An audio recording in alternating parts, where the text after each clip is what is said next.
Hello everybody, Gliderman here.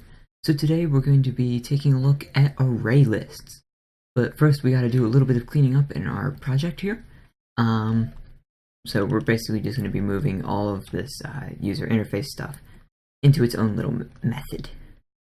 So we're just going to select everything here, and then we're going to cut by doing, depending on your keyboard, Command X or Control X.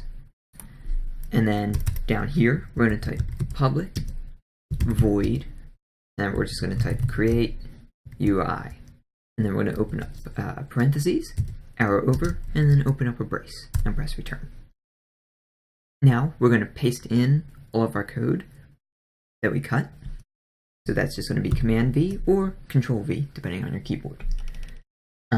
So now we've got everything still saved, but in a different method, and that's going to just allow us to use everything with the array lists in here. So let's create an array list.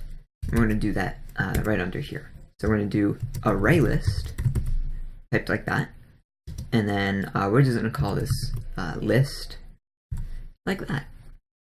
You're going to see that it tells us that we need to import it. So let's click on that and then import. And that's going to be added up here to the import statements. Now down here we want to initialize this array list because it's an object. It's an object that contains multiple object types. And this is kind of different from the string arrays, like let's just say this args array here, by basically allowing it to have better getter and setter methods, in my opinion. So basically we can just do list is assigned a new array list, and then open parentheses, and then arrow over and semicolon. Now one of the things that you can do with the array list is you can input a size that it defaults to. So I could make it default to a size of 5 just by typing 5 in there. Or if I know I'm going to be putting in a lot of stuff, I can make it 1000. Something like that. So you can probably just leave it empty like that, as there's a pretty cool method that we can run on it as well. Now, another one of the advantages of the array list over like the standard array is that the size is not limited. Even though I can say this is set to 5, that's just the base size.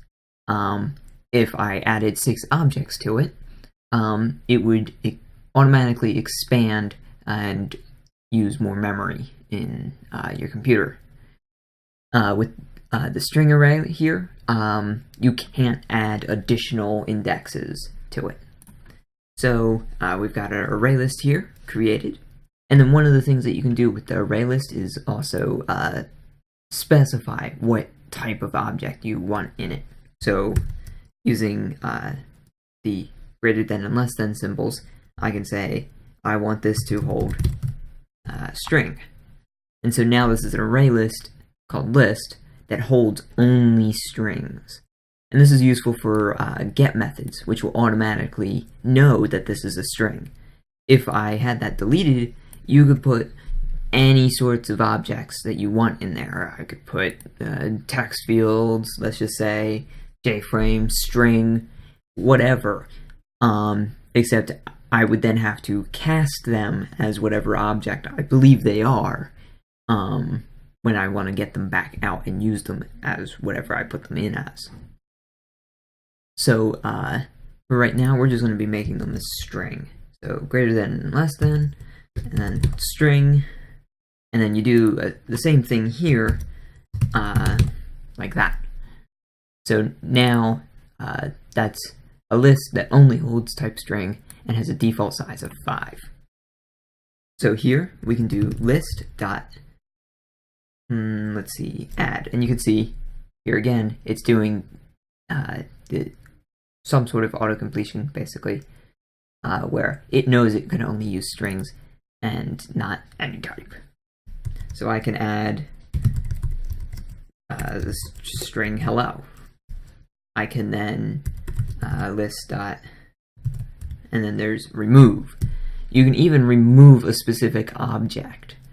And you can, of course, also remove all from a collection, and I believe there's also clear, yes. So I can clear out the entire array list.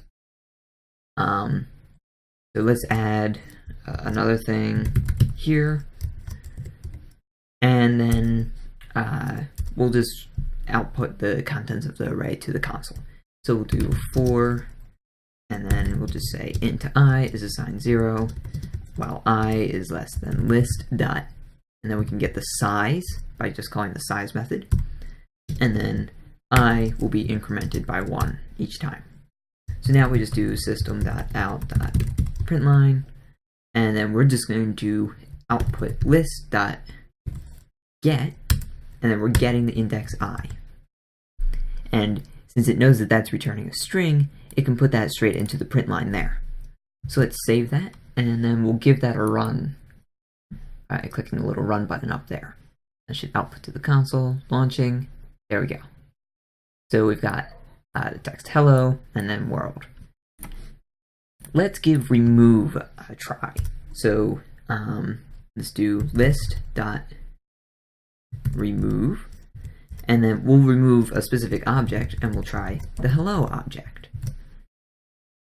And we'll save that, and we'll run. Let's see what that does. Okay, so you can see that that's removing that hello object, even though that's not actually the same object, because this is a new object, unless there's some compiler optimization that I'm unaware of.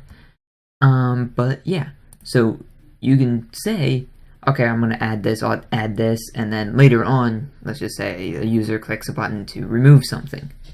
Well, you can easily remove that from the array list without even having to find what specific index it's from. Another cool thing is you can run list.trim to size, and so that'll shrink it down from whatever it automatically scaled up to, potentially even past 5, down to the size of the array, which is pretty useful when you're trying to cut back on memory usage. So I hope that helps you get started with array lists, and I'll see you next time. Bye!